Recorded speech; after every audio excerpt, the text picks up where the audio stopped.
If you would like to support the podcast and get some extra content while you're there, head on over to patreon.com/Severe MMA podcast and sign up. From the rewatch to the Q&A, we will have loads of content every week. So sign up, patreon.com/Severe MMA podcast. And now, here's the podcast. Welcome everybody. It's episode 323 of the Severe MMA podcast. My name is Sean Sheehan, joined today by Graeme MacDonald to talk about all the news in the world of mixed martial arts. And, you know, outside of the world of mixed martial arts, the Olympics, the Euros, baseball, major championships and concerts are all happening this summer around the world.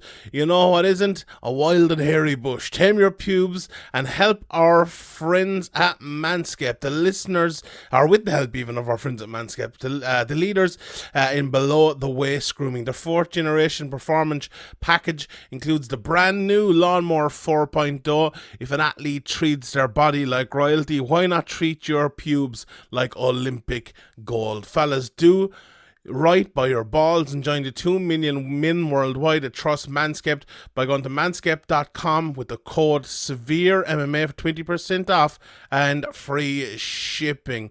Myself and Graeme, we actually just got our 4.0 in through the door in the last couple of weeks, and it's absolutely an upgrade on that. The world is starting to open up, and the Performance Package 4.0 by Manscaped is here to help.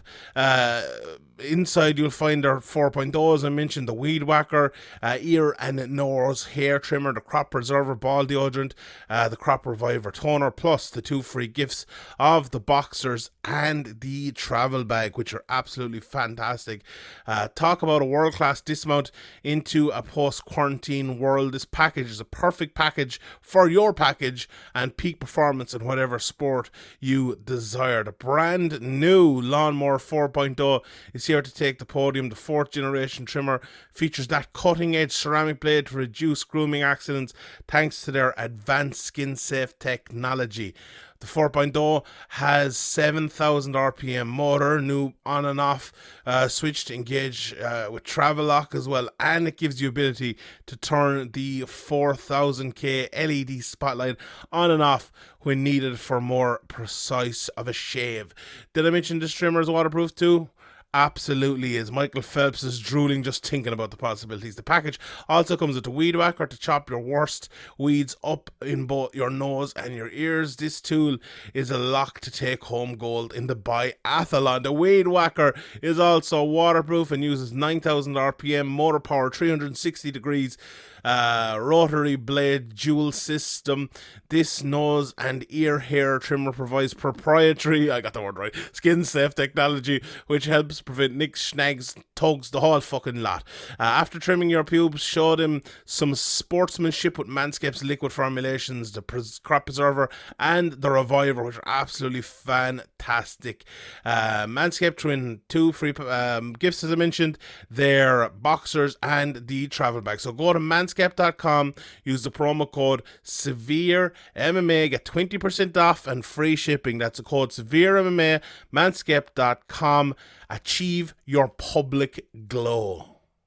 Right, let's get straight into, I suppose, UFC 265 from last night. And I remember, Graeme, the last time we talked about Francis Ngannou. Francis is actually in the brain after last night because they genuinely for a long time acted like he didn't exist. But yeah, the second the fight ended, I was thinking, oh, this Ngannou fight is going to be amazing. I was thinking, my attention just immediately switched to, like, I just forgot about that fight. I was like, oh my god. Mine went to that, but it also went to the John Jones versus Gane fight. Like, because I was funny. I was pipe dreams. You're fucking fairy tales, as Nate Diaz would say. It was funny. Something came up on my my Facebook the other day where I put up like some status about Chael Sonnen or something back when I was a fan like 10 years ago or something like that. And I was one of my friends, I think Paul Nolan is his name, from down in Wexford. We were talking about different fights and different things, and I was like, John Jones will never be beat at light heavyweight. He'll have to go up and fight someone like an Overeem or the Dos Santos or someone like that, you know, back years and years ago to get tested at this weight class. And I still feel like those questions exist. You know, I remember talking to I think it was Luke Thomas about Habib before, and saying like that Habib, he could go and he could retire at lightweight, but like Habib has never really been tested against someone who is, you know, at the top of their game at the right time, who is of an equal to him maybe, and he can come through that and beat him.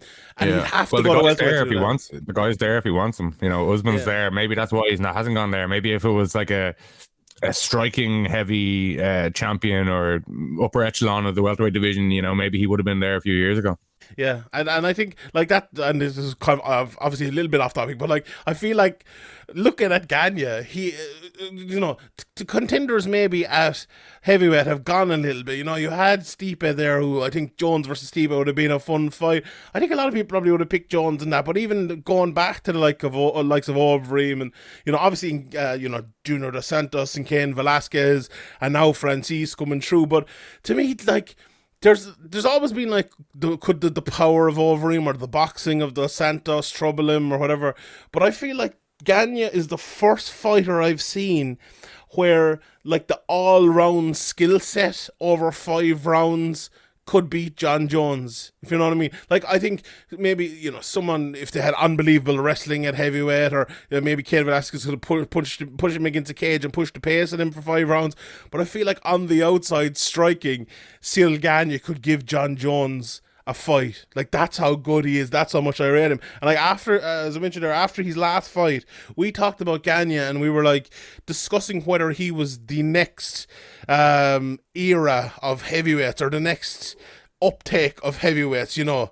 And I think he is. I really, really do think he is. Now, Gane might go out in his next fight and he might get knocked out by Francis. Yeah, that's the thing. You know, I think we kind of knew that he was going to beat all these guys up until, you know, can he do this? Can he stay safe enough against Francis? And, you know, based on that Derek Lewis fight, he basically never got hit in the whole fight. Flush, he got a couple of small things, but nothing concerning, nothing to make him change what he was doing. And, you know, if you can do that against Ngannou, then, you know, we could be in for a long reign for Gane as a heavyweight champion. And you don't really say that at heavyweight because it doesn't really happen. But, you know, Francis Ngannou is a serious hitter and he doesn't need to hit you clean. He can hit you half when you're on Queer Street and then he can put you away. So, you know, it's an amazing fight when it happens, if it happens. You never know in MMA. Yeah, I think you hit the nail on the head there, because like the reason the last time we talked about, you know, this next level of heavyweight fighter, like I feel like, say if you go from the likes of I don't know, the lighter fighters in the early days, let's say someone like Uriah Faber to someone like a Max Holloway or even an Aldo or you know, Volkanovski these days. I think that Uriah Faber, don't get me wrong, a fantastic fighter, but his level of ability versus someone like a Volkanovski is day and night. You know, it's just hugely different. And I feel like heavyweight, it has had some very good fighters, don't get me wrong, but it hasn't had, I feel like, that all-round technical uptake like the other divisions. And, you know, there might be many reasons for that. With the exception of Tank Abbott. the exception of a few. But, like, the fact that someone like a Derek Lewis, who has obviously improved an awful lot technically and in different areas over the last years, but is still very limited. You know, Daniel Cormier even said that in the broadcast himself last night, someone who has fought him and thinks a lot of him. That shows where the heavyweight division is and what it takes to be successful in the heavyweight division, or maybe not what it takes, but you don't necessarily need to be successful in the heavyweight division. You can still be a limited fighter at heavyweight and get to a certain level. Now, you can in other ways if you're absolutely elite, but I don't think anyone would call Derek Lewis elite at maybe anything in MMA. He's just kind of found his way. But for Gane, there's nothing really he doesn't look elite at. The strength of him last night, I couldn't get over. His technical ability in the clinch, even more than the strength. I didn't even think he had to use the strength. Yeah, I think it was more just making the right decisions quickly and, you know, technically doing them correctly and just always making the right decision in the fight, it seems. Yeah, and like, you know, sometimes I'll be watching fights, and even us together, I remember before when we were like at the all Bama events or whatever, we'd be kind of half commentating on fights together, watching them. You'd be saying like, oh, underhook here, and you'd be, even Dominic Cruz, listening to him and other lads as well. Gane just does it, you know. Sometimes, you know, you be watching her, and I'm sure everyone listening to this podcast as well is kind of like, oh, get this underhook, because we've heard it for the last fucking however long you've been watching him for us to, I don't know, what, 10 or 12 years or whatever it might be, or a little bit longer. Gane just does that quicker than maybe any heavyweight ever as well. And you know, we could get into the striking and we could get into everything like that, but that ability last night was really something that stood out to me against someone like Lewis, who in his last few fights has been better in the clinch and has been landing those shots. You know, the Torres fight earlier in the night, they mentioned about how Derek Lewis was dangerous in those positions because he was kind of throwing those bungalows out over the top, but in those clinch positions it was Gane winning. He was throwing those knees, he was just being nasty in that position. And I feel like if you add that to his unbelievable athleticism, his power in his hand as well, which he showed off last night, his technique, his kicks, his composure as well, that can't be forgotten. Yeah. What did you think of that composure, actually? Because that's a big part of it. I actually thought he maybe wasn't a little bit. Maybe he could have been a little bit more composed. Like when he had Gane, or when he had Lewis even hurt at the end, he went a bit too far and he got caught with a couple. Did you think he went overboard a little bit? At the time I thought the ref was kind of about to stop it though, so I know what he was doing. You know, we've seen so many times where that situation, you just kind of throw a few and then the ref just pulls you off, and it seemed like Lewis was, you know, on the verge of kind of, you know, having the fight stop for not fighting back when the ref was talking to him. So, you know, I think maybe in hindsight, but at the time, you know, in most situations like that, a flurry will be the end when the ref's getting that close and talking to the opposition fighter that much. Yeah, do you know what as well I was impressed by, because he did that? Like, normally I would say in that position, I think he did go a little bit too quick and too over, but like if that was Francis Ngannou, he probably would have been knocked out in that position, I think. So that's something he needs to improve on, because Lewis did catch him a couple of times. But I think Gane had in his mind that, you know, his last few fights, he's had a few decisions and things like that, and I have been ultra impressed by him, and I think other people have as well. But there's a lot of people, you know, after that last podcast we did, as we mentioned, talking about his ability, a lot of people were saying, he's just a decision merchant and he's not, you know, as good as he makes out and he's too safe. But last night he showed he has maybe the want to finish fights, but also like he will take that opportunity when handed it, and that's something you not only need at heavyweight, but you need as like a Dana White implied, well, not implied, but a Dana White paid, I suppose, badly, fighter or heavyweight fighter especially, and that in that spot on the, you know, a heavyweight title fight in the main event of a pay-per-view, to go out and get that finish, I think means something, and especially over someone like Derek Lewis, who as Chael Sonnen said last night, has never been knocked out, even though he has like 4 times, but to do it against Derek Lewis, never been knocked out. Yeah, it was. Yeah, I think it was an absolutely phenomenal performance by Gane, and an absolutely great win. If you haven't seen the fight, or if you're just kind of waking up today, and well, it's a bit later now, so I hope you're awake a while. The fight overall, it was one of those fights where Gane was literally just, you know, you could nearly listen to our preview and hear exactly what happened in the fight. Gane was on the outside, just picking him off, and it was one of those where Lewis didn't look as dangerous maybe as you expected. I think he landed 1 shot in the whole of the first round, and they showed a graphic like halfway through the second round, and he'd only landed 2 shots. So it was just the second round, we had that clinch and we had the elbow over the top from Gane as well. And it was just in the third, there was like a couple of eye pokes and a kick to the balls and stuff as well, but it felt like Lewis was trying a bit harder, but the harder he tried, the more he got picked off, and the kind of the easier it became for Cyril Gane to win the fight. And in the end, he just kind of hurt him a few times. Lewis acted like he had kind of got an eye poke maybe to try to save himself a little bit, which, you know, I appreciate that kind of, you know, stuff, but maybe he had just got hit really hard to the eye and maybe he hurt his eye socket or something, so maybe I'm wrong there, but whatever happened anyway, it was definitely a punch and he definitely got hurt.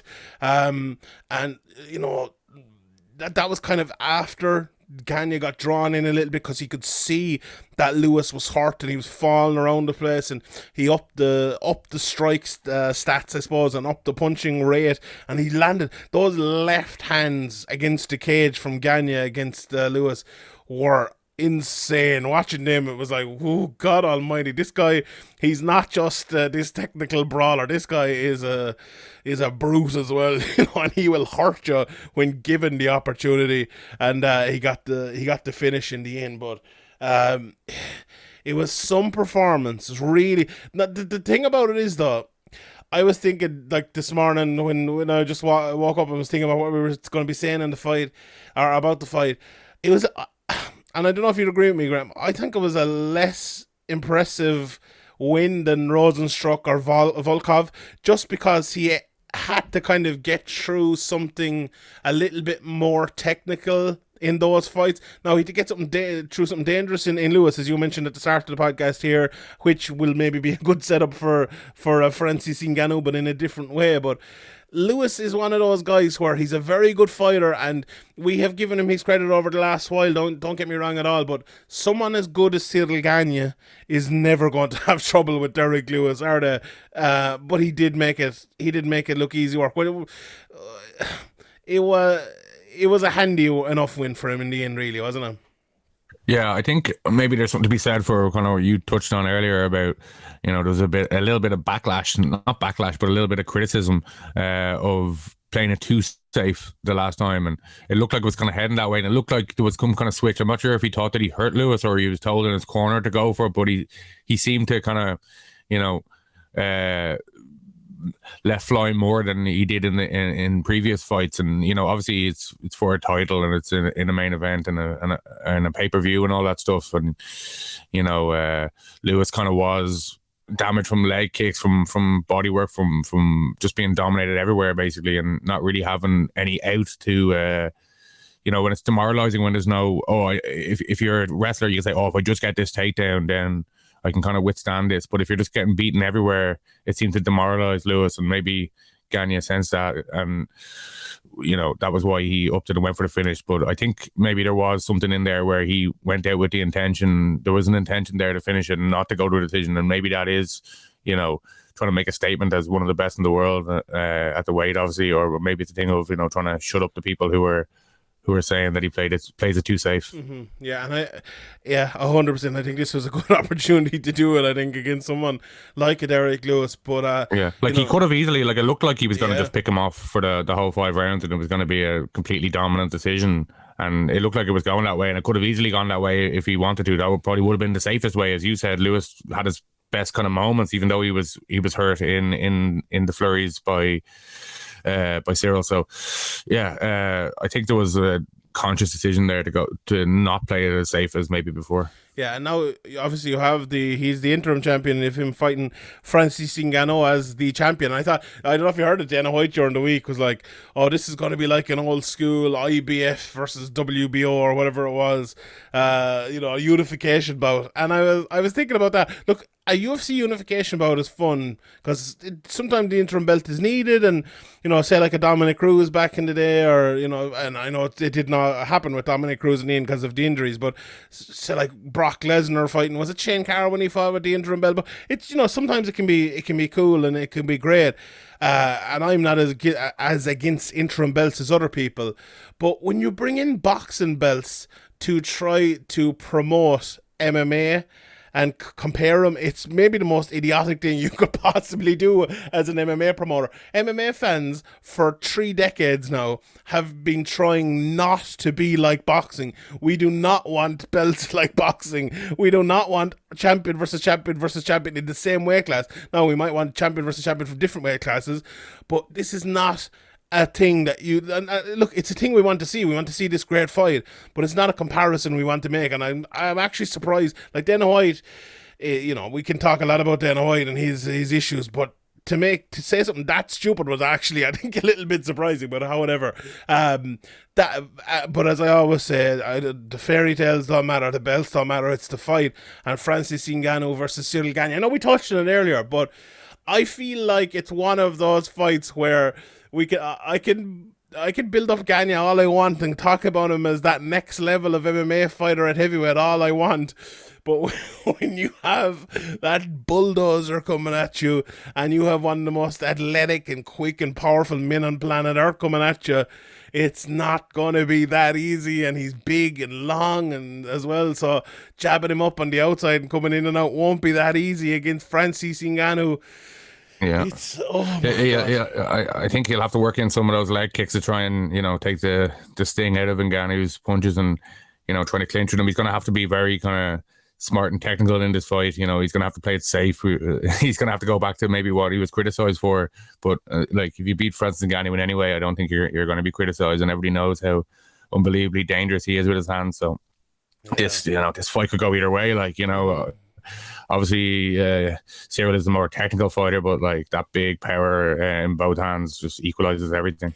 Yeah, I right now I think Francis Ngannou will win. I don't know. I just think he's too improved and too hard not to get hit by. I think is the very very layman's suppose way of saying it. But I would rather see Gane versus John Jones as a fight, to be honest. I just think that'd be fantastic, and I'd love to see John Jones versus Ngannou. I'd just have him a round robin between those three lads. I'd be quite happy, and throw Stipe into the mix as well. But yeah, there's some really really big fights ahead, and I kind of said it last year. I don't know where I was, and like, which division are you kind of most jacked about?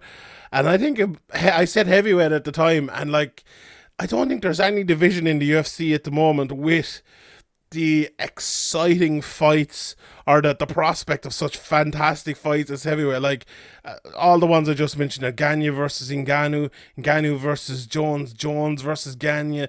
Imagine Stipe versus Gane. I think that'd be a fantastic fight. Or Stipe versus Jones, or, you know, and I'm sure there's another few people coming up as well. Like, so like someone like a Tom Aspinall will be looking at Gane as well and see the way he's risen, you know. And also as well, we always make a point about the matchmaking in the UFC and them going too quickly and everything like that.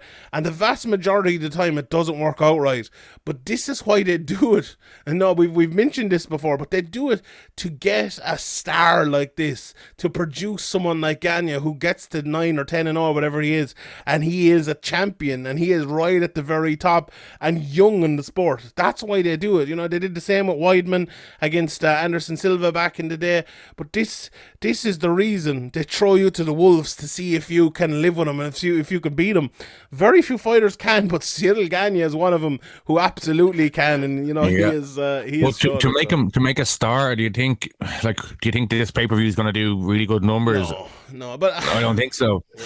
Do you think, like, if Cyril Gane had another 3 or 4 really nice wins or finishes or big spots, co-main event to a Dustin Poirier McGregor fight last month, you know, something like that would have been, because then that Francis Ngannou for us against Cyril is a huge, exciting fight. Like, we're obviously looking forward to it, but to the casual, do they know Cyril? I'm not sure. Yeah, that's a fair point, but I also think this card, it had 2 big issues. It just came, what is it, a month or is it 2 months after the McGregor, a month I think after the McGregor fight, and it also lost Amanda Nunes, who is undoubtedly, you know, one of the biggest stars in the sport at the moment. So that's a big issue. So I suppose they did try to kind of put Cyril as a co-main event under, obviously he would have been the main event. Amanda Nunes was going to be the co-main event, which was... Oh, was it? Oh, yeah, interesting. Ridiculous. And when it's an interim title, and the interim title I don't think helps as well, because, you know, they put an interim title. We spoke about that before for whatever reasons they have, but I don't think it fools maybe it was the fans. Just so they could put it as the main event. Yeah, because what was it? I saw like 130 days since Ngannou defended his belt or fought for the belt. So yeah, it's a bit. I saw some people said it was like the most ridiculous whatever, but did I forget that the whole Jose Aldo, Anthony Pettis, Max Holloway thing, where the same day Jose Aldo was given the featherweight belt, won the featherweight belt, whatever. Anyway, Max Holloway versus Pettis was made for the interim belt at the exact same day. I was like, what's going on here? There was 2 new belts all at the same day, but yeah, whatever. Look, I'm looking forward to that merry-go-round of fights anyway, and we'll see how it goes. So yeah, let's move on to the rest of the card. Speaking of Jose Aldo. Speaking of Aldo, yeah. God almighty, just this guy, he never gets old, you know. And it was nice to see as well Conor McGregor tweeting last night, you know, Jose Aldo is a real legend. And, you know, I love Aldo. I really do. And I think a lot of real Irish MMA fans really love Aldo as well, because they don't like the shit that went on in the whole McGregor build-up. And I think, do you know what? I think McGregor even kind of agrees. You can say what you want about him, but I think he would agree as well, because I think he has great respect for Jose Aldo, you know, as a fighter. But straight after he knocked him out, he said, you know, you deserve better. We deserve to go longer. All that stuff. He was slightly disappointed for Aldo. Obviously, he was ecstatic for himself, but you could see that he was like, Aldo didn't deserve this. Like, I hate that Jose Aldo's legacy is not just Conor McGregor, but is that loss. You know, I hate that, because he's such a great fighter. What was it, 9 to 10 years unbeaten before that? Just his destructions of Chad Mendes and Frankie Edgar and all of those people on the way up, and even after the McGregor fight, what he did to Frankie Edgar again. Just an insanely good fighter in all areas, exciting. You know, we talk about leg kicks now these days, like Jose Aldo's leg kicks back in the day were just madness altogether. And it seems like he's become a new fighter again in certain ways. He's obviously less kick heavy, which he hasn't been for a few years, but I think more kind of straight up boxing than he once was, and less of that Muay Thai front leg stance where he's, you know, kind of lifting that leg a bit. He does a bit of it, obviously, but I just thought he was really good. And do you know what? I thought Munoz actually fought pretty well as well in this fight. Didn't make it easy for Aldo, but he was just good. There's no signs of Aldo aging. You know, if Munoz went in there as somebody who doesn't have the same experience and composure of Aldo, like what he was doing would have caused a lot more problems for him. Aldo just, you know, he's been around the block many times. You know, he's just so well-rounded throughout his career, and he's just kind of seen it all. And Munoz did have a good game plan. I think, you know, he came in there and, as you said, made it difficult for him. Threw a lot of strikes at him. Threw a lot of leg kicks at Aldo. You know, tried to kind of, you know, fluster him, but it just wasn't happening. Aldo was just composed and just picking him apart. And as the fight went on, he started, I think, picking him apart even more. And you know. Aldo mixed in when he, like, you know, he used to mix in a lot of leg kicks, but when he mixes in leg kicks now, they're kind of maybe, you know, harder than he used to throw more, but he throws them harder and kind of chooses them more wisely now. You know, sometimes you think, oh, he should mix in a few more leg kicks here, but I don't know what the reasoning behind him not doing that is. But as you said, he's kind of developed as he's kind of developed a new game plan. Maybe it's to do with he always be fighting 5 rounds, and you can kind of put leg kicks in the bank, and, you know, they'll stand to you later in the fight. But you know, throughout the years, he's kind of, in the WBC days, he was basically the most well-rounded fighter in the sport. You know, people were talking about his takedown defense being the best in the sport. We were talking about how he'd look against Habib and stuff. I think now, if we look back at that, maybe it wouldn't have been a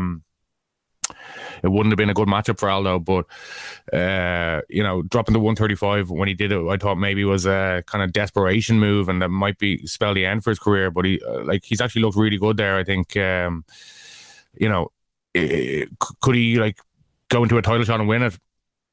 I think he wouldn't be the favorite, but would I be that surprised if he did?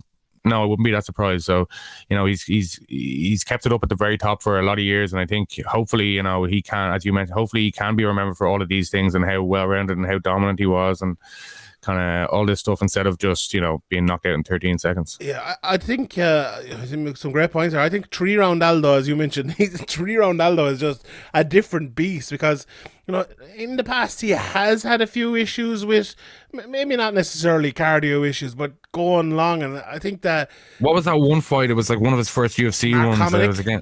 Yeah, that was the one. Yeah, Hominick. He was dominating the fight, and kind of it ended with him kind of tired on the bottom. And people kind of always talk about that, but I think that's the only real kind of time we saw that. Yeah, I think the Yan fight a little bit, but I think that was mostly Yan, the work he did in it. But I think Aldo fights a lot differently as a 3-round fighter. And, you know, we've discussed that loads of times with different fighters on the podcast, and we will again with Fizayev, I think, later on here. But the ability, and usually Aldo, when he's fighting 3-round fights, he actually starts very quickly and keeps going in that pace because he knows he can go for 3 rounds. This time I thought he actually kind of worked his way into the fight and got better. I think he was better in the second round than the first. I think he was better in the third round than he was in the second. It was one of those ones where he really, and you can give Munoz credit for that as well, but I think Aldo's jab and just the redness on Munoz's face in those first 2 rounds were close.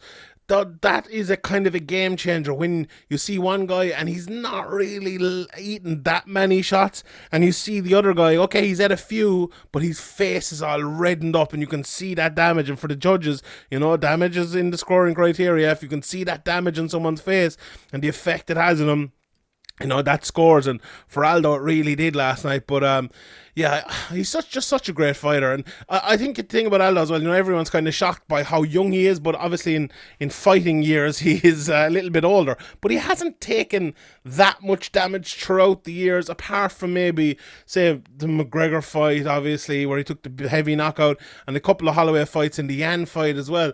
But when, you save that big damage for big title fights, it's... when you're looking at kind of 3 or 4 or 5 fights where you took damage out at 37, it's not too bad. If you're taking it in 15 of them and you go through the title fights grand, it's probably worse. You have a certain amount and you can only take a certain amount. But Aldo hasn't taken that much. I know he's taken a lot of damage in certain fights, but throughout his whole career, even though he probably has as much fight time as most people in the UFC, or more than anyone nearly, I'd say, apart from maybe a Frankie Edgar and the Cerrone or someone like that, he's a lot of it. He is still good for it, and he still has his chin, and that chin to recover as well. Bisping talked about that before, the Henderson fight, where his chin recovered and just looked as good as ever after it. Aldo's chin has looked as good as ever as well after the heavy McGregor knockout. So I suppose... I don't know, is that down to him or just luck maybe, or maybe not having taken too much damage before it, but yeah, he just looks really, really good. And when Aldo decides kind of not to get hit on fights, it's a sight to behold, because he moves that head back and sometimes he looks like he's getting hit, but you could see him just like slipping out of it and he's immediately back into his normal fighting stance again. So I will always love watching Jose Aldo. I think a lot of Irish people especially love Aldo because of, this bullshit with that sign above in Dublin where selling mattresses and shit. I did not like that.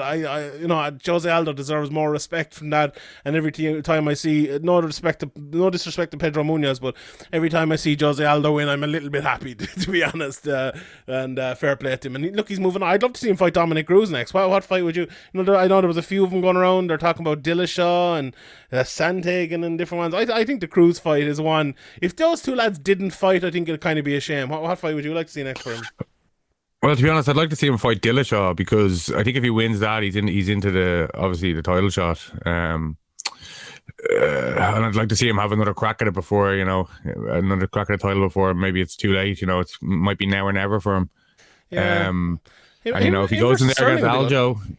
If he goes in there against Aldo, that's a fight he could easily win. Yeah. Not easily win, but it's a fight that he's not completely outmatched in, and that there's methods of victory for him there. So I'd like to see him get one more, crack at getting the title back. Yeah. I know, I'm kind of like you, where I do have a soft spot for him. Yeah, come on, Jose, let's do it. Right, Vicente Luque against Michael Chiesa. You called this one. You said Luque would win it, and what like this? The second. If you can just defend the rear naked choke, just defend you're all good. It's his finishing maneuver. He's like a WWE competitor or something. But yeah, like he reversed the stunner, and then you're okay. Yeah, that's it. Luque was doing obviously well on the feet, and midway through the round, Chiesa got that takedown, and he got it so easily. I was like, oh well, this fight is maybe not over, but this fight is going the way I expected it. I thought Chiesa would win by his wrestling, but when Luque I thought was very open on the ground and was trying to move an awful lot, because I think he realised I can't get stuck underneath here and keep getting stuck underneath here. And obviously Chiesa moves very well on the ground and took the back. It was a neck crank at first, I think, and I was like, well, he's not going to finish that against someone like Luque, how good Luque is, and he did push it off. But the next one, I thought he was in, but Luque did a great job again. He survived, he got out of it, and in the next transition from that, obviously caught him in the choke. Was it I can't remember. Was it an anaconda? No, it was a Darce choke, wasn't it? Yeah, Darce. And yeah. It seemed like Chiesa just kind of didn't respect it at the very start. And then all of a sudden it was too late. Yeah, like Luque is one of those lads where he's just so well rounded. You'd almost forget it because he's obviously lost to Wonderboy and had other losses as well. You'd forget how good of a fighter he actually is. I don't know. We spoke about it last week, and you picked him obviously, and I by no means ruled him out here. But to submit Michael Chiesa like that, who's so good on the ground, that was one that kind of surprised me a little bit. And that was a little bit of a game changer for Luque, because we've seen in these last few fights how dangerous he is on the feet, but to be that dangerous as well on the ground, I think is and we've seen it from him before. He's by no means a mug on the ground or anything like that, don't get me wrong, but to do it at this level, at the very top level, people talking about Chiesa getting a title shot, and he almost did get one apparently against Usman there in the last year or so. Brilliant by Vicente Luque, and he'll be pushing on now towards the top of that division. He called out Kamaru Usman last night. I don't think he'll get that. Obviously, Usman is fighting Covington next in what is it? Is it next month or the month after? So not too far away. But the likes of Gilbert Burns was actually in his corner last night, so I don't know if he'll be fighting Gilbert Burns. But I think Leon Edwards versus Vicente Luque is a good fight to make now. Stephen Thompson is still ranked at number 4 ahead of him, and obviously he has the win over Luque, so maybe that's a rematch you made, but I would nearly keep him away from Wonderboy, especially because Wonderboy lost his last fight. As much as it pains me, and as much as I want to see Wonderboy getting back into title contention, I think maybe you have a little bit of something with Luque. Or, you might have something with Leon Edwards. Put the two of them together, have that fight, and the winner fights for the winner for the title. But I don't know. I feel like Edwards is trying to kind of sit out and get that. And the perfect fight then would be Burns. But the fact that Burns is his corner man, it's unlikely to happen. So there is a bit of a stalemate maybe there at the top of that division, as there has been for a while. But hopefully the Usman and Covington fight will maybe adjust some of that and move it on. Is there anyone that stands out to you who you'd like to see Luque fighting next, or just anyone? He, as we said on the betting show, he's maybe a more well-rounded fighter than he gets credit for. But I think if he goes up against the likes of an Usman or a Covington, with that wrestling that he showed against Chiesa, it's very bad news. So I do think, the Leon Edwards fight probably does make sense for Leon Edwards, though he'd probably be in the position of like, why am I for the last 3 years fighting these guys that are ranked below me? He's talked about it for years and years about getting that fight, so he might be reluctant to take it, but it'll be an exciting fight, and it doesn't really do much for Edwards, but if Luque can win that, it definitely kind of propels him into the conversation. But it's for Edwards, I don't really see the upside. Yeah, that is true. I think that'll be a hard one to make, in fairness, but probably the right one to make. But the right ones aren't often made in MMA these days. Tisha Torres versus Angela Hill. Torres really had this all her own way for 2 rounds. I thought Hill won the third, but it was very, very close. There really wasn't much in it. Not much really to say about this. Torres was just landing the big shots over the top. She was quicker inside, just picking off Hill, good head movements. Yeah. This looked as expected, nearly. Yeah, it looked like the old Angela Hill, though. I thought Angela had improved, but she wasn't using her jab that well, wasn't using her length that well. And now it's tough against Torres because she's very good and very quick, and she fought her, like an atomweight fighting a strawweight, which is absolutely what she should do. But I expected a little bit more from Angela Hill, but yeah, not her best performance, and a very, very good performance on Torres. Torres is another one I think I have a little bit of a soft spot for, just because this is really not her division, and she kind of bulks up to make that division. I think it hurts her at times as well. But and she was on a 4-fight skid. It seemed like it was all going pear-shaped for her, and she's really turned it around. And obviously Angela Hill isn't the best fighter, but she, as you said, kind of made her look like the old Angela Hill with kind of a lot of air punching, and kind of made her run out of ideas. And Angela Hill's corner were calling for in the third round to go for takedowns, and you could see that's kind of a desperation all around. They ran out of ideas, and that's all credit to Tisha Torres. Yeah, 100%. And the opener then, Song Yadong versus Casey Kenny. Not it was a good fight, but I think Yadong was just a little bit ahead in all 3 rounds, to be honest. And split decision, yeah. I wasn't that shocked by the split decision, to be honest. But we were in Texas, so don't forget about that. To be honest, the decisions. Don't forget about that. Yeah, but like Texas, there's a lot of lads that do one. There was one lad here who has done 3 UFC events in 11 years or something like that. And I don't think they got one wrong, to be honest. Now I would openly criticize Texas, no problem, because they are shit. But I think they got all the decisions right here. There was a couple of weird rounds, especially.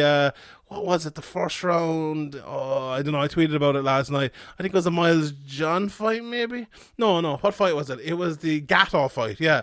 She was on bottom for that first round and definitely won it. And one judge gave it against her, but however. But yeah, the Yadong fight, most notable for me getting a dick joke on a UFC broadcast. I was like, Yadong what was it? Yadong came hard at the start or something like that.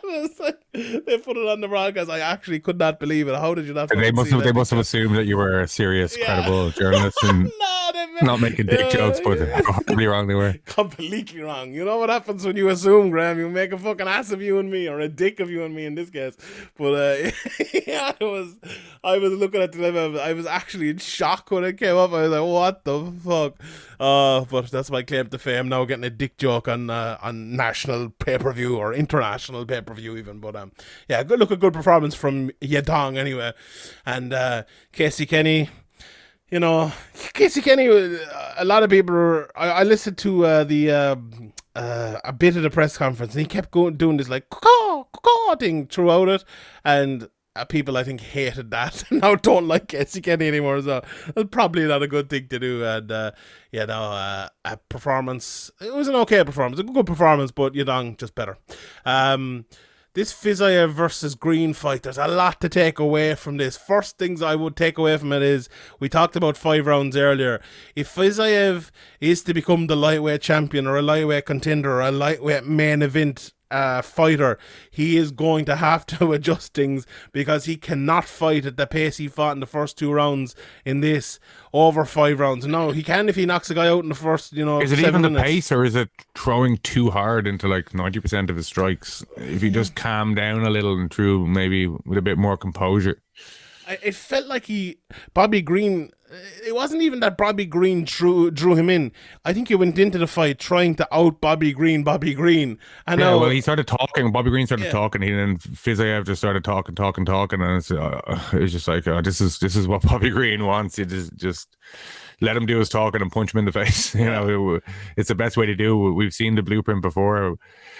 Yeah, but as you said, like, I think we, maybe need to slow the roll a little bit on Fiziev as talk of being the next champion. I know there's like nobody's calling for it right now, but he definitely has some things to prove. He won this fight pretty clearly in my cards, but it was a little bit more competitive than maybe it should have been and could have been if he had been a bit more relaxed and composed in there. And as you said, as you hinted at, he kind of tired out as the fight went on as well. And obviously when you're fighting 5 rounds, you'll game plan for that and stuff as well. But it'd be nice to see him kind of go in there and get 3 full rounds in without getting tired before we kind of put him into 5-round fights. Yeah, I thought it was a relatively close fight. I think the 30-27 was a bad card here, because I think Green definitely won the 3rd round because Fiziev got really, really tired. But yeah, I think it is one of those fights where you will look back on it maybe, and if he analyzes it properly and realizes what he did wrong maybe throughout it, could really move him on as an MMA fighter and change his career in a lot of ways, and without even having to take a loss. So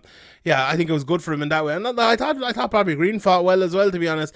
I think Fiziev, Bobby Green is a unique fighter, and he won't be fighting someone like that again. So, it'll be interesting to see what he does going forward. We've seen him before, and he'd obviously looked very, very good. But yeah, I just don't think he stuck to being himself as much in this fight as he has in previous fights, and he still got through it, so it was okay. But I thought the first round was relatively close. I did give it to Fiziev.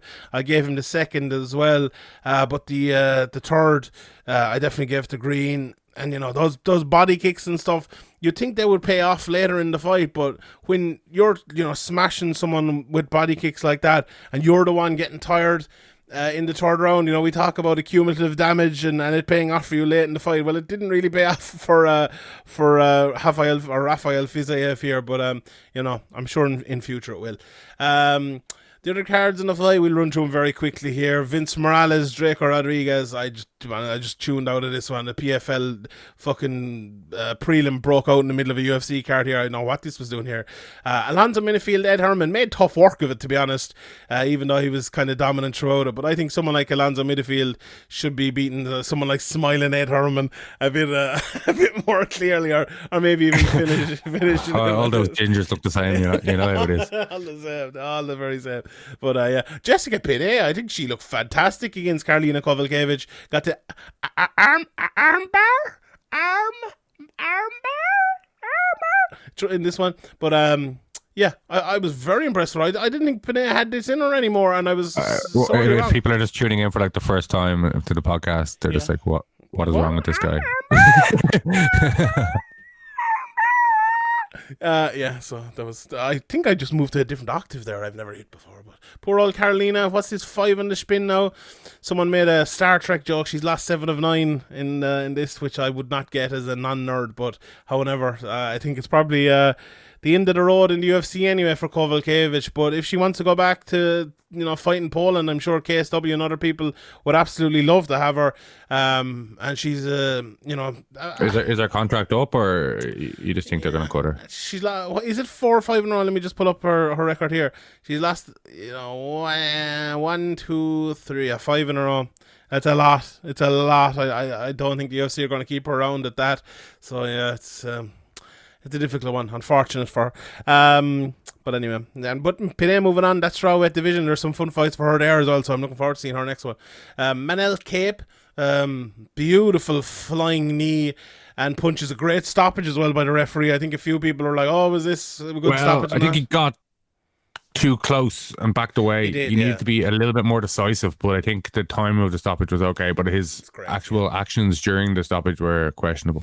Yeah, I would 100% agree with that. Yeah, he was like, when Osborne got knocked down, you could see immediately he was hurt badly, but at that point you want to see like the arms coming up or some sort of defense or him moving to his hip or doing something. But there was 2 shots after that Cape landed, and there was no defense and no movement at all. And he did move after that, obviously, because he'd been hit and maybe woken up a little bit. But once that stops, I agree 100% with you. The referee, look, the issue there, the referee was in the wrong position, but at that point, if you're in the wrong position, you still have to fucking stop the fight. You still can't let that guy take more damage. So you just put yourself in there, you just smash into him and stop that fucking fight. And he did that in fairness, so I'll give him absolute credit for that. Now, I will take away from him a little bit because the positioning wasn't great and because he kind of fell into him. He went a bit Kevin McDonald on it, but it was a well-timed stoppage, but not well done, maybe. So yeah, I would agree with that. But Cape, missed weight here, obviously, unfortunately.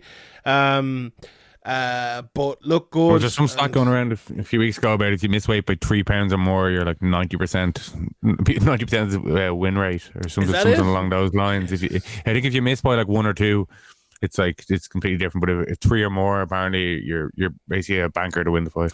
If I was a fighter, I'd be wanting my opponent to miss weight. I'd be like, give me that extra fucking 10 and 20%. Like, what? But if you end up winning the fight, you get a lot more money. Yeah, so that's true. Does it make that much difference? I suppose it does. If the guy misses by a pound or 2, he's probably tried to make the weight and he hasn't been able to. But if he misses by 3 or more, he probably hasn't bothered to deplete his body. That's true. That is true. Miles Johns looked fantastic against Anderson Dos Santos. Absolutely destroyed that leg. The power shots after were beautiful. Dos Santos, he just couldn't move. Took absolutely mad damage, and it was a beautiful finish as well with that. I think it was a right hand over the top as well. So Miles Johns in that bantamweight division is another one.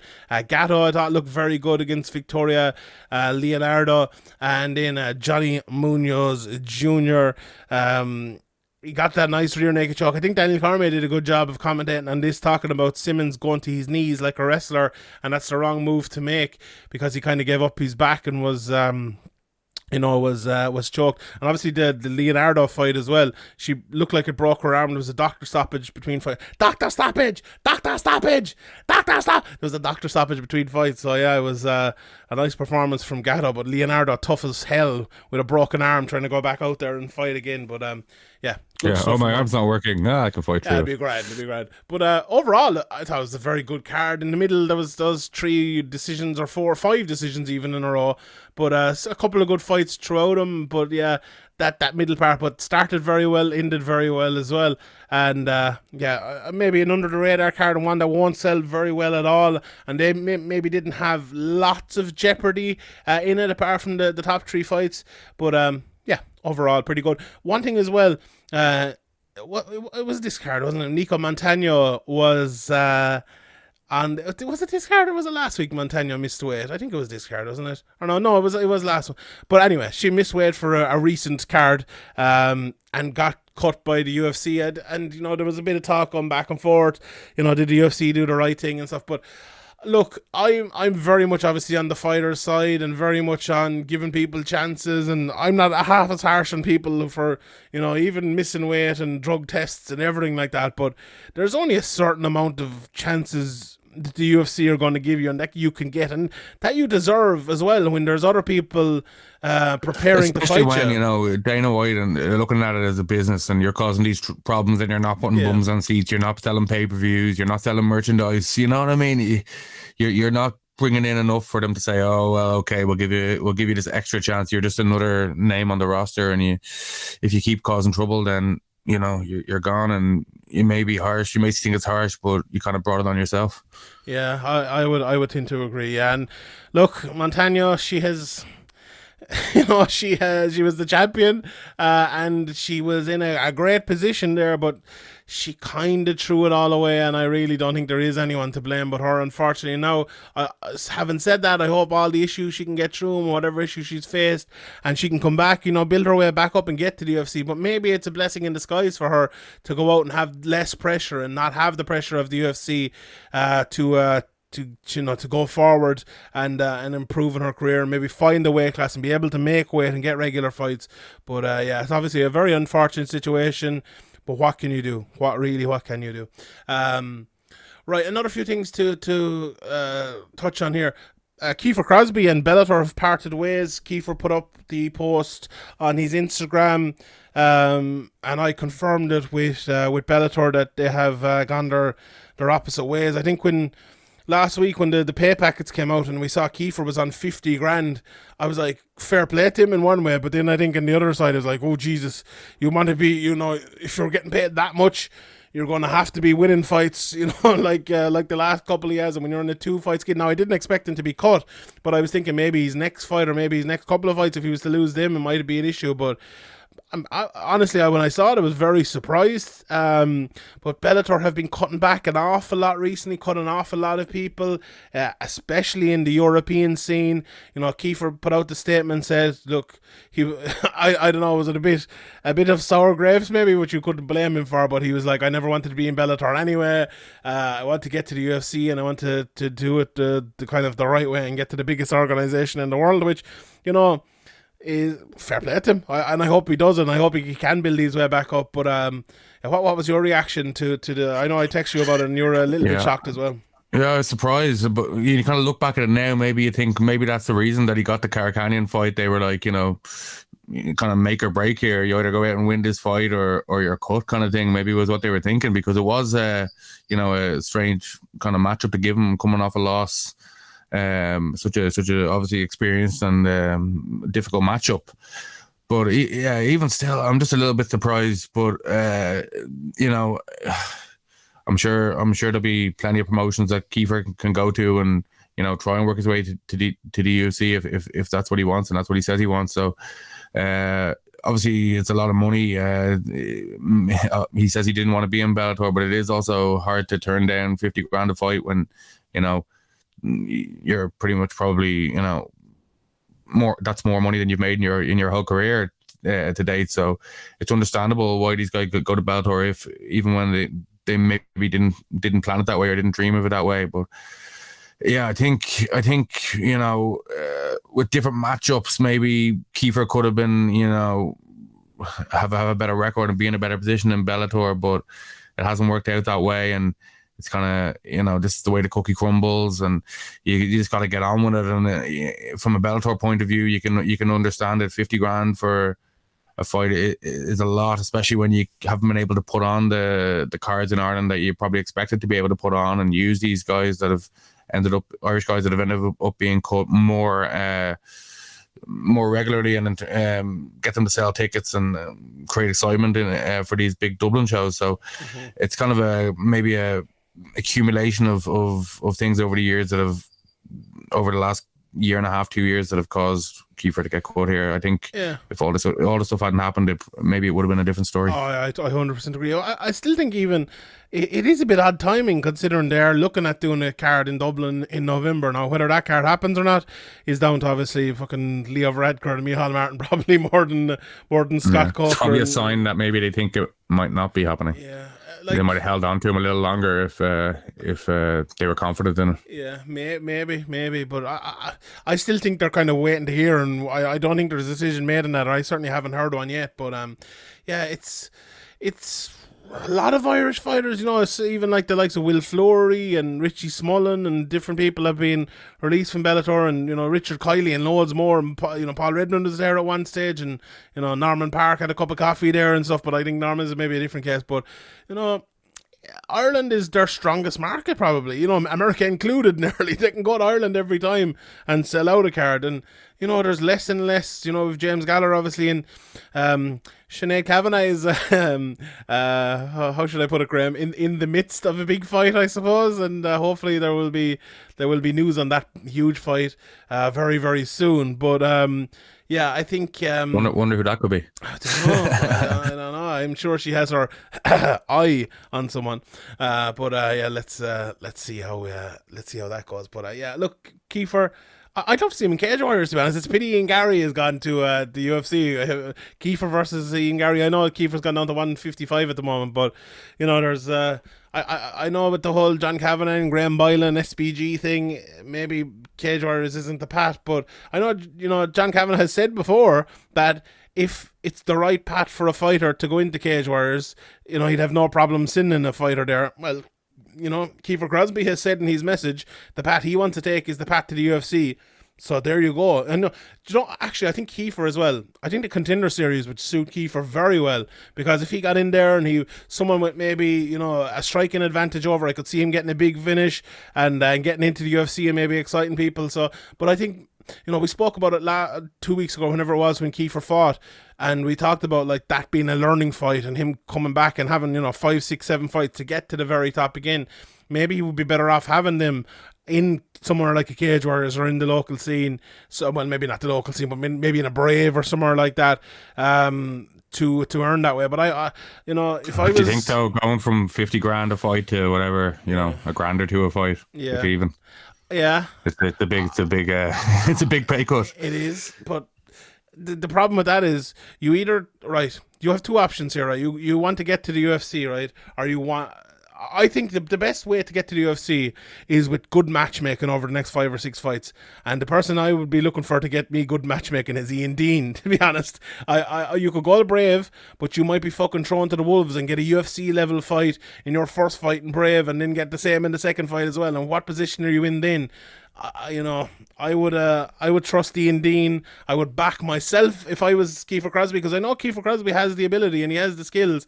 It's just putting it together and getting that experience and getting to the next level. And he's over and did a bit of training with James Krause as well. And I'm not saying Kiefer has every skill or is the best in the world or anything, but he has a good athletic base and some good skills to work on and to get to a level where he is good enough to, stay in the UFC or somewhere like that. And I think, Cage Warriors could be that move. But I think that's probably unlikely to happen, but we shall wait and see how that works out anyway. No UFC next week. But we do have a couple of cards. I was watching Bellator 264 next week. John Salter versus Gegard Mousasi. Watching a couple of Salter fights last night in kind of in the middle of the UFC, especially Costello Van Steen's fight. I think he struggled on the feet. Is good pushing you against the cage, some good takedowns and things like that. But I think Mousasi will just be too much for him. And I think Mousasi's a very good wrestler as well. Sometimes we kind of forget it, but I think on the outside he will kind of just maybe touch him up a little bit and make it an easy fight over 5 rounds. But Salter is tough. Don't think he's the best cardio in the world, so maybe a decision or a late stoppage there for Mousasi. And there's some other good fights in this as well. Koreshkov, who was obviously a dominant champion for a while against Sabah Humasi. Magomedov against Rafion Stotts. That was supposed to happen, I think, in the last card, but you have 18-1 versus 16-1 there at bantamweight, so that's a fantastic fight. And you have some others as well down through this card. So yeah, look forward to that one. And PFL also have a card, Rory McDonald versus Ray Cooper in the main event. That one has fucking banger written all over it. I love that fight. Magomed Karimov as well against Sadibou Sai in the 170-pound division. We have T-Bow against Melinder. We have Clay Collard is on this card against as well against Hausch Mafio, and Darren Harcher on the card against Olivier Aubin-Mercier. So not a bad card. Two relatively good cards from Bellator and PFL next week as well, and I'm sure we'll be talking a lot about them on the Chasing Pack with myself and Ian, and next week as well, Graeme, whenever we decide to do the old podcast. So yeah, that's that. And any last words, Graeme? Any parting words for us here as we pass the hour? No, I was thinking though we should get on that the Premier League preview podcast for Patreon. We're running out of time now. The season's crept up on me a little bit. Liverpool haven't done much, have they? No, Kanate, yeah, that seems to be it so far. And losing obviously Genie Wijnaldum from the midfield is a big deal. Obviously, there's a lot of people coming back from injuries, but you look at how other teams around have strengthened, and you're hoping maybe there might be some. I don't think so, but I'm hoping there might be some late arrivals. Bring in Messi. Would you take him? No. I destroyed the wage budget, the wage structure, and it's just no. I think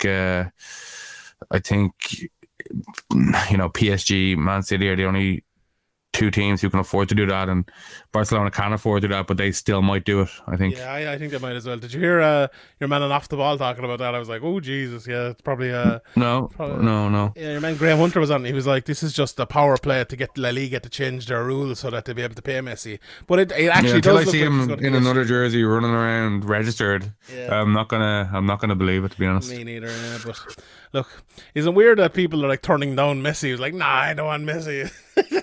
Well, like, are you gonna pay him like fucking 500,000 a minute or something? And, you know what I mean? And he's But sure, Liverpool have Diogo Jota anyway, and the way they act about him is fucking better than Messi. So big grand. Diogo Jota, the most overrated player. Fucking. I don't know why you always choose the strangest players to hate on. Like, and I don't know how many winning goals Jota scored last season for Liverpool when they badly needed them in horrendous season, and kept us alive at the start of the season before getting injured. And he's just came back slow Dan James. That's all he is. Literally, when he was injured, Liverpool couldn't win a game, and when he came back, when he was playing at the start, when he came back, Liverpool went on good winning streaks and ended up taking third. So obviously Are you kind of sad you haven't been able to cash in on Salah? I think like this was probably the summer. I definitely wouldn't want to let Salah go. I think last season he really stepped up to the plate when everything around him was falling apart. Obviously, Bobby Firmino was completely out of form all season. Mane was completely out of form pretty much all season after he got COVID. Jota was injured a lot, so I think Salah is too important to let go. I think like the way sport's gone, these guys that used to be kind of, coming towards the end of their career at 30, 31 kind of thing, now they have a couple extra years just due to how they take care of themselves, nutrition, stuff like that. I think players like, Ronaldo and Messi probably would have been like finished by now with the amount of football they've played back in years ago, but they've still got years in them. I think the understanding of the body and nutrition and how to take care of yourself. And then the drinking culture that used to be around football is completely gone, bar, a few players. It's a notable exception if somebody's a drunk. Back in the day, everybody was a drunk. Yeah. So I think a lot of things have moved on and extended careers, and I think we'll start to see more of that now. Like, I think maybe letting Wijnaldum go, if we could have made him agree to a 2-year contract. I know he's played a lot of football and a lot of minutes and he's getting on, but I think to that point I just made, I think maybe he has a couple more years of top level football in him. Yeah, I always liked Wijnaldum, even when he was at Newcastle and stuff. But yeah, look, I suppose that's an interim soccer podcast, and we will do a full one during the week at some stage. So sign up, patreon.com/Severe MMA podcast, and you can hear myself and Graeme argue about Man United, Liverpool, and stuff like that. Right, thanks everyone for listening. We'll see you all next time. Good luck.